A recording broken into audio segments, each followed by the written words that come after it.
होते हैं जानकारी हीमोफीलिया के बारे में। हीमोफीलिया एक पैतृक रक्तस्राव होता है। तो ये क्या होता है, कैसे होता है, इसके बारे में जानकारी प्रस्तुत है। तो हीमोफीलिया ऐसा विकार है जिसमें खून का थक्का सामान्य रूप से नहीं बनता, यानी खून जमता नहीं। जब कोई चोट लग जाती है, जो खून निकलता है तो वो थोड़ी देर में बंद हो जाता है।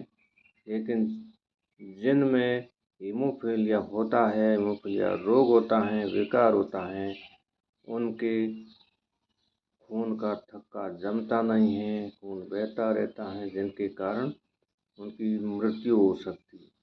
जब खून का थक्का नहीं बन पाता है तो चोट लगने पर शरीर के अंदर भी और बाहर बहुत ज़्यादा खून बहता है। हर साल 10 लाख से कम मामले हैं भारत में। इलाज से लाभ हो सकता है, लेकिन इसे ठीक नहीं किया जा सकता है। डॉक्टर से जांच कराना ज़रूरी होता है। प्रयोगशाला परीक्षणों या इमेजिंग की हमेशा आवश्यकता होती है। लंबे समय तक, सालों तक ये सारी जिंदगी रह सकता है हीमोफीलिया का रोग। डॉक्टर से जांच करना ज़रूरी होता है कि इसके क्या लक्षण हैं। तो इसके लक्षणों में कई बड़े या गहरे घाव होना, जोड़ों में दर्द होना और सूजन होना, बिना वजह ही खून बहना और पेशाब या मल में खून आना शामिल है। इसके लिए इलाज में खून का थक्का बनाने वाली दवाएं या इंजेक्शन शामिल होते हैं, दिए जाते हैं, जिनके की नाम है क्लोटिंग फैक्टर। उपचार में क्लोटिंग फैक्टर के इंजेक्शन या प्लाज्मा का जल सेक शामिल है।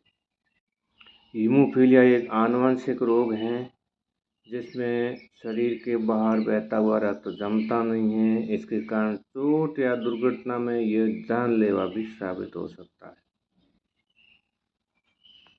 पैतृक रक्तस्राव या हीमोफीलिया एक आनुवंशिक रोग है, विकार है, जो आमतौर पर पुरुषों में होती है और औरतों द्वारा फैलती है।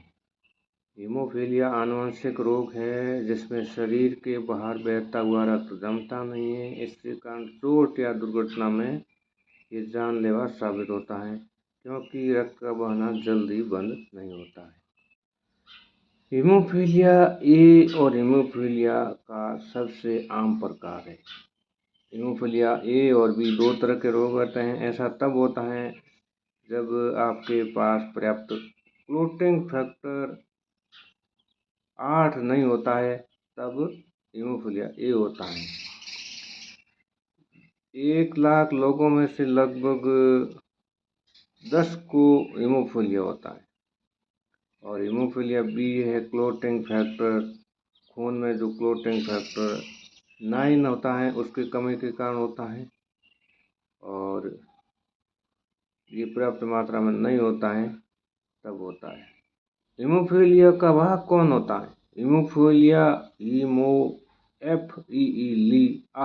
अर्थात वाहक वो महिला होती है जिसमें वो जीन होता है, हीमोफीलिया का जीन होता है, जो हीमोफीलिया ए फैक्टर 8 और बी फैक्टर 9 की कमी के कारण बनता है।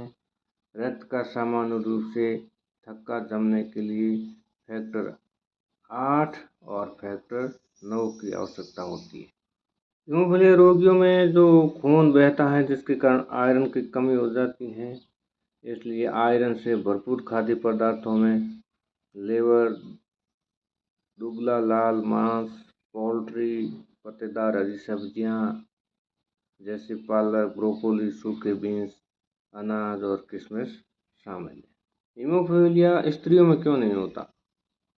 महिलाओं के शरीर की कोशिकाओं में एक्स गुणसूत्र की 2 प्रतियां होती हैं, जबकि पुरुषों में एक्स गुणसूत्र और एक वाई गुणसूत्र होता है। इस कारण से हीमोफीलिया पुरुषों में अधिक होना आम है। हीमोफीलिया में कौन सा विटामिन सबसे अच्छा रहता है? तो रक्त का थक्का दबाने के लिए विटामिन के जो रक्त यानी खून का थक्का जमाने के लिए ज़रूरी होता है। तो विटामिन के युक्त खाद्य पदार्थों को शामिल करने से हीमोफीलिया से पीड़ित लोगों को लाभ होता है और अत्यधिक रक्तस्राव की प्रकरणों को नियंत्रित करने में मदद मिलती है। हीमोफीलिया में सबसे अच्छी दवा है एमिसिजुमेब हेमलिब्रा, एक नई दवा है जो कि जिसमें थक्के बनाने वाले कारक शामिल होते हैं। हीमोफीलिया में क्या नहीं खाना चाहिए? डाइटिशियन के अनुसार हाई फैट, जो ज़्यादा मोटापा बढ़ाने वाले जो चीज़ें हैं, और फ्राई फूड है, इनके सेवन से परहेज करना चाहिए। ट्रांस फैट युक्त फूड जैसे होते पेस्ट्री, पिज्ज़ा, कुकीज़ का सेवन न करें। इसके अलावा soft drink, candy, soda, chocolate और हाई शुगर के जो चीज़ें होती हैं उनको खाने से बचें। और हीमोफीलिया के लिए सुझाई गई उपचार योजना है कि इसका इलाज कैसे हो, इस बात पर निर्भर करता है कि कितना गंभीर है। उपचार के लिए दो मुख्य दृष्टिकोण है। एक निवारक उपचार, जहाँ रक्तस्राव और उसके बाद जोड़ों और मांसपेशियों की क्षति को रोकने के लिए दवा का उपयोग किया जाता है। ऑन डिमांड उपचार, जहाँ लंबे समय तक रक्तस्राव के इलाज के लिए दवा का उपयोग किया जाता है। दो तरह के ये इलाज हैं। सबसे महत्वपूर्ण बात है कि कट या घाव को पानी से धोएं। मतलब जब खून बहना चालू हो जाता है उसको कैसे रोकें? तो कट या घाव को धोएं, उसे स्टेराइल गौज पट्टी या साफ कपड़े से दबाव डालें। अगर 20 मिनट के बाद भी खून बहना बंद न हो तो अपने डॉक्टर को बुलाएं और अपने डॉक्टर के निर्देशों का पालन करें। फैक्टर रिप्लेसमेंट थेरेपी देना, जो ज़रूरी शरीर के लिए क्लोटिंग फैक्टर होता है उसको दिया जाता है। ठीक है, धन्यवाद। चैनल पर नए हो तो बेल बटन ऑन करके ज्वाइन कर लें।